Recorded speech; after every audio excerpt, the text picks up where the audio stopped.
Welcome to Karen's Conversations, number 21. I've come of age at last, so it's very exciting. Today I'm talking to Malini Jayaganesh about her BRM, Business Relationship Management journey, some of the challenges she's faced and some of the very innovative ways that she's addressed those.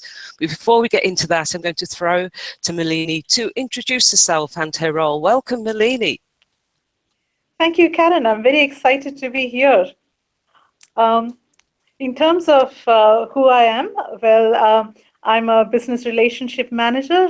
I've got over a dozen years of experience in IT in multiple roles, business analyst, business relationship manager. I've also been an academic and a researcher, so lots of different things in that mix. And I'm currently in the Australian public sector. And I've previously had several years of experience in the higher education sector as well. And I try to bring a multidisciplinary approach to what I do. So I try and combine lean, agile, and design thinking approaches to get the best outcomes. Excellent. So I had the privilege of meeting you last year at the BRMI, Business Relationship Management Institute inaugural event in Sydney. And it was a very, very good presentation. And in that you talked about business relationship manager as the catalyst for organizational collaboration. And then you started to tell us about some of the challenges. So tell us about some of the challenges that you faced. Well, I think this is, I think, true for all business relationship managers, but possibly, definitely for, I think others will also be able to empathize with this, or that we don't necessarily work in an environment that's a clean slate. There's always a multitude of things that go on, which makes the context in which we operate itself very, very complex and dynamic. So things like mergers and role transitions, digital disruption, organization restructures, transformations, all that sort of thing. So on top of the challenges that whatever challenges we face become even more complex because of all these factors that go into the mix. So some of the challenges which I have faced, and I'll just go through the top three of them. I think we could actually fill up a whole book with all the challenges, but we might restrict ourselves to three, which I think, which to me have proved to be the biggest challenges in terms of achieving collaboration. The first one is this perspective. People actually forget about an organization-wide identity, and very quickly we get into this us and them kind of space.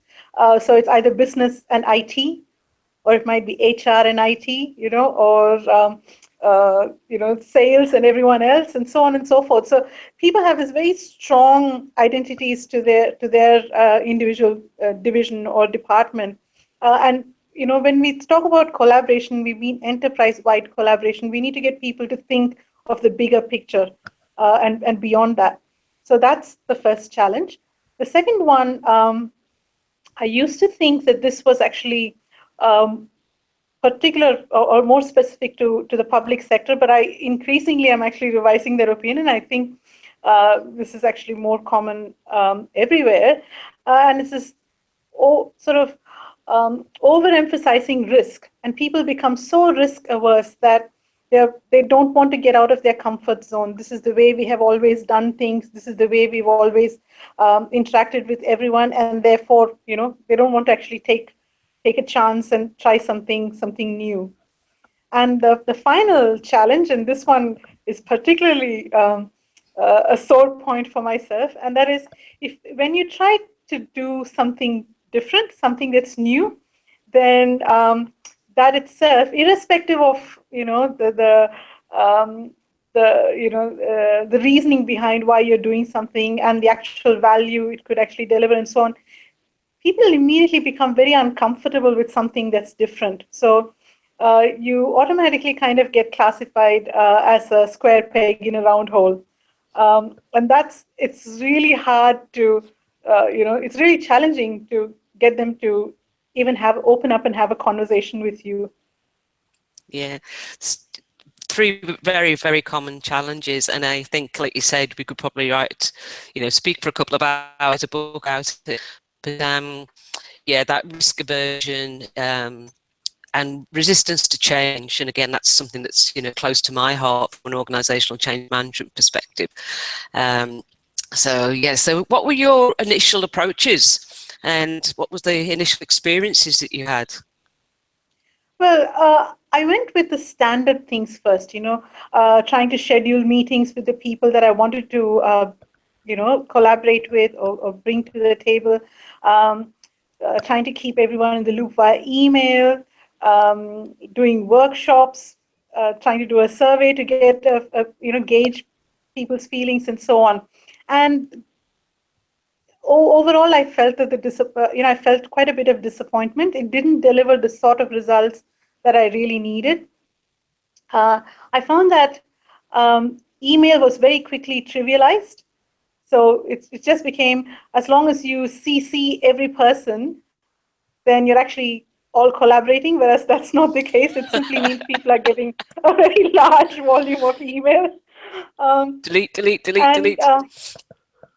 Correct. And because we never really addressed the us and them thing, just bringing people together in a meeting or a workshop didn't necessarily mean that they were able to work together. And there's this whole issue of, focusing too much on the problem and fixing the blame and that sort of thing. So not really progressing forward. And everybody's coming from their own perspective. We haven't established a common ground of any sort. So it's a bit like herding cats. Everyone's got their own, got their own agenda, and it doesn't really make for walking forward together.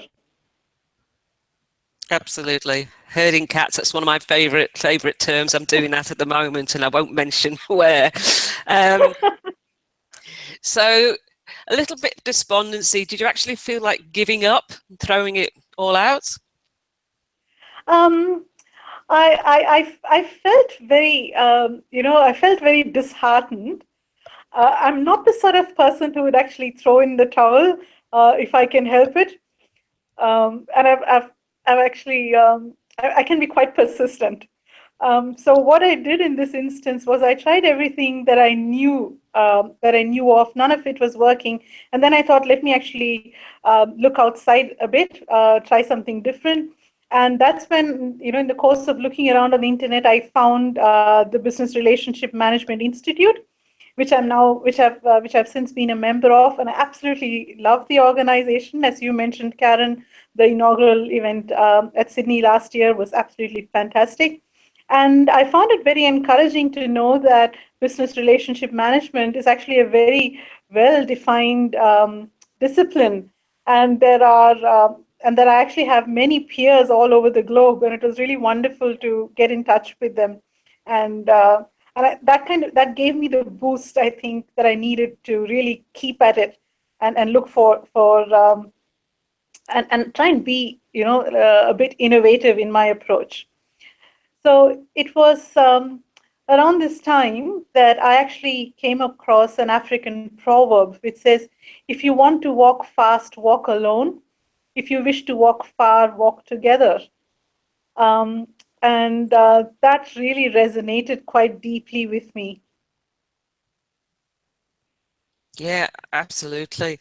So you talked about, talk about BRMI, and I have to say it was, I didn't know what quite to expect. I knew it would be a relatively small conference, being the first one, but the passion of the people there was just amazing. It was contagious, if you like. So I'd recommend anyone to have a look at that if they're interested in business relationship management. So we talked about the walk fast, walk far.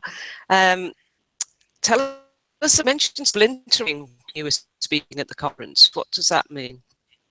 Right. So it's actually an extension of the African proverb. So what I realized when I thought about that proverb a bit deeply is that, when we talk about collaboration, we always talk about walking together, essentially. So, we're trying to walk far, so we want to walk together and so on. But I was at the end, at the beginning of the journey where I wanted to show progress, demonstrate progress very quickly. And more than that, I wanted to actually demonstrate where where there isn't an obvious path, that I can actually create one and then very quickly, and then go back and show people, here's a safe path. Why don't you come along with me? So it's a bit like, looking at the first part of that proverb, which says, if you want to walk fast, walk alone. So I realized that to to actually achieve true collaboration, I needed to do both, walk alone a little bit and then try and walk with other people or bring them along on the journey. So splintering is an innovation technique where you actually think of a problem as a big piece, and then you imagine you're taking a hammer, and then you give it a really hard the problem a hard knock, and it actually splinters into its many component pieces, and then you can actually tackle each one on its own. So I kind of married that with the proverb and said, okay, here are some things that I should actually try and do on my own, and here are some things which are better, more effective if I did it with other people, and so on. So things like, say, establishing empathy and shared purpose and engagement, these then became the splintered parts of the collaboration challenge itself. So from that, now, sorry, Karen, please go ahead. No, carry on, carry on. So I was going to say, so now I had these individual components of the collaboration problem that I then had to work out what I needed to do about. So you set about a revised approach, and you told us about some of the experiments that you put in place. So tell us about the first one. Okay, so as you remember, I actually thought I should try design smallish experiments that were within my area of control and influence. And this is where I think my multidisciplinary approach and ability to bring in lean and design thinking and agile, components into perspective really helped. So the first experiment, it's called Walk in My Shoes, and it's the simplest thing to do, and it's the one which by far has given me the most outcome or maximum value, I should say. And it all started with my realization that the people whom I want to collaborate with, I actually don't know them as well as I should. And just meeting them at workshops or meetings or exchanging emails doesn't really bring me any closer to understanding their entire context, in the way they work. So all I did was I took my laptop to one of the teams that I wanted to work better with, and I just said, "Do you mind if I sit with you today and I work, from one of the desks in your pod?" And they said, "Yeah, sure, go ahead." And I didn't have any set agenda for the conversation.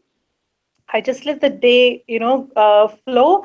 And what I noticed was, over time, people would come into the pod and they would go, "Oh, you've got a new team member," and then I would have to explain, "No, I'm not a new team member.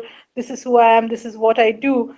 But by lunchtime, the other people that were there, so the team whose pod I was sitting in, they were actually starting to explain to colleagues, "Oh, this is Malini. This is what she does," and they were actually able to articulate what I do for the organization.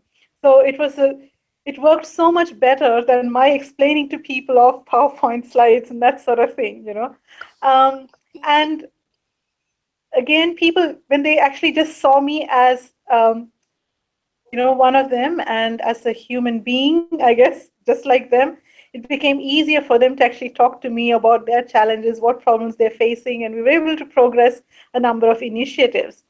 And subsequently, I started inviting other colleagues from my department to come and do the same thing. And initially, people were a bit unsure because they've never really done something like this. But eventually, somebody did, was willing to give it a go. And when he came around, what we found that was, and I had specifically told him, don't try to engineer the conversations. All you're going to do there is sit and do your own work and just have any casual conversations that might come about.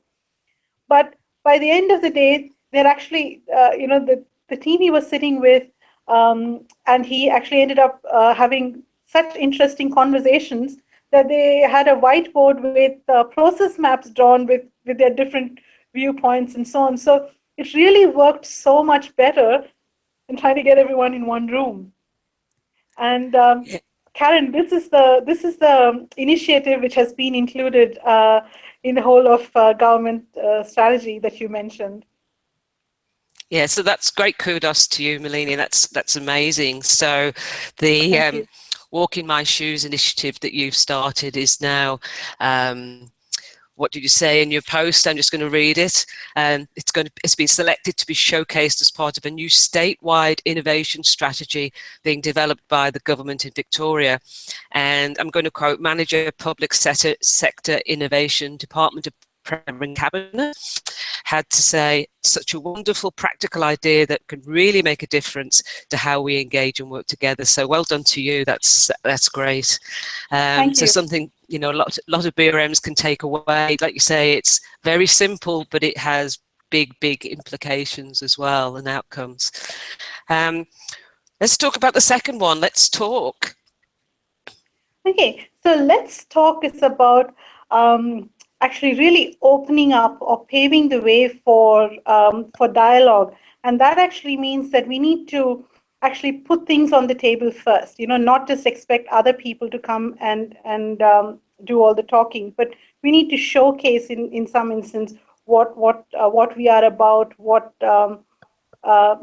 potential we have to offer, and so on. So let's talk really consisted of a number of different initiatives, a newsletter, road shows, regular Q&A forums and that sort of thing. But they were really avenues for myself on behalf of the service provider and other representatives of the service provider really to come and talk about all the things that we do, and have an opportunity for the business to actually ask further questions, or let us know what they were interested in, and then we could have a meeting or a workshop around specific things. So that has also proved to be really very useful. And I think the more it's about, I think, providing information to people in many different formats, almost like different capsules, So not there's not one single thing that's actually over encompassing and very big. It's like small bits of information at regular intervals in multiple formats. And we're not just throwing information at people, we actually involve people in these things because we ask them what is it that they want to know about, and so on, and people therefore respond very well to it. Yeah, that's the big thing about communication, you know, that I have the conversation quite often from an organisational change management perspective, that people think communication, it's one channel and it could be email.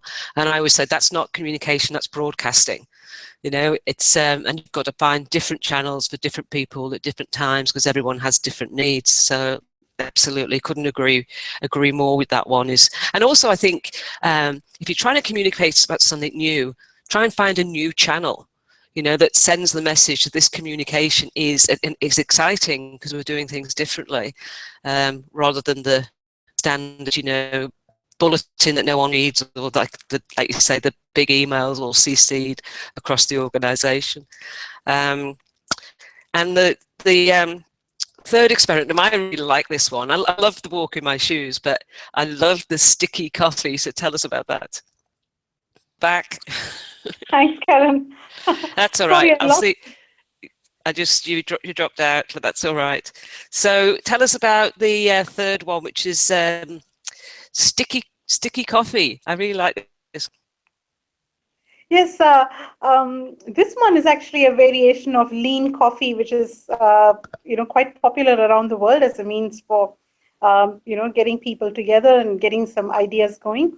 So what I did with this was got a regular group of people, identified a regular group of people to come together, and decided not to have this inside a meeting room or a conference room, because that really wasn't the right atmosphere for what for the way I wanted to encourage people to think. you need to think outside the box. You need to actually be in a location that's conducive to that. And what we do is we meet at regular time at scheduled intervals, so that there's a bit of discipline around it. And uh, we have coffee. And as you know, Melbourne has a great coffee culture, so it's usually in a cafe. So the ambience, kind of relaxes people and gets them thinking more creatively. And then what we do is to ensure that everybody has a voice. Everyone is equipped with sticky notes, and we actually start looking at going to try and tackle. And the way we phrase it is every problem statement must begin with how might we do something, rather than saying this is a problem. But the moment you phrase it as how might we, whatever the issue is, it gets us thinking into, what is the way forward? So we don't just stay stuck at the problem definition space, but we actually try and move forward. And when we say how might we, it emphasizes the collective approach to this. And we do this for about 2 minutes. So everybody, furiously writes away at the sticky notes, and then we take a couple of minutes break, and then we do another round. And then we actually vote on these sticky notes, and everybody gets an equal vote. But what we're really voting for are, which ones are the ones that we want to actually start working on, which are these problems that we want to start working on, which are the things that we are going to park aside, which are the things that, we might already have ways to address them that we can continue going, and so on and so forth. So we follow a structured approach so that there's a bit of discipline and people know what to expect. And over time, you can actually manage the all the ideas that are coming through and so on. But the emphasis is to have it in a context that makes it easy for people to really think outside the box. Yeah, absolutely. Again, another, simple approach, but having real results at the end of it. So, Malini, what were on this journey, and I think the three great experiments that people could go, tomorrow and start to look at. What were your sort of learnings along the journey or at the end of the journey? Well, I must say I've been very blessed to have a mentor as one of my primary stakeholders. His name is Michael Diath, and he's actually moved on to federal government now. But there are two things that I learned from him, which I think I will carry, in my mind for a very, very long time. The first thing that he said to me was, "Run till you're tackled." And that's kind of like my motto now, run till you're tackled. It emphasizes action. So when we face challenges, we don't just sit on them and um, like allow ourselves to spiral into despondency. We actually do something about it. And I mentioned risk aversion earlier.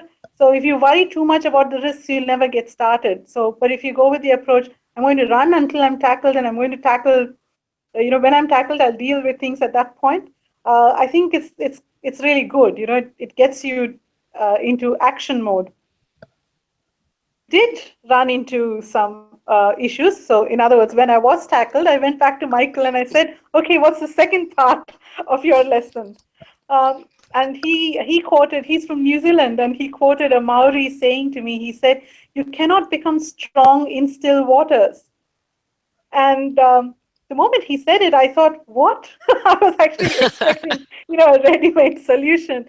But since then, I've thought about this, and it's actually been when I understood it, I would say it was one of the defining moments in my life. And the idea is that you really need to get pushed out of your comfort zone to grow as a person. So the more challenges I faced, even with these experiments, certainly they're very, very simple. And when I started doing them, it wasn't as if everybody got on board immediately. It wasn't as if there weren't any challenges. Definitely there were. But each challenge that I faced and I overcame, I actually felt more confident. I began to have more conviction in what I was doing. And I think that has made me much stronger as a person and as a business relationship management professional as well. Some great advice and insights there, valuable things for people to take away. Malini, thank you so much for joining me on Karen's Conversations. It's been a great conversation, one I've been looking forward to for quite some time. So thank you for taking the time out to join me today. Thank you, Karen. I really enjoyed meeting you at BRM Connect last year, and I'm looking forward to further collaborations. Absolutely.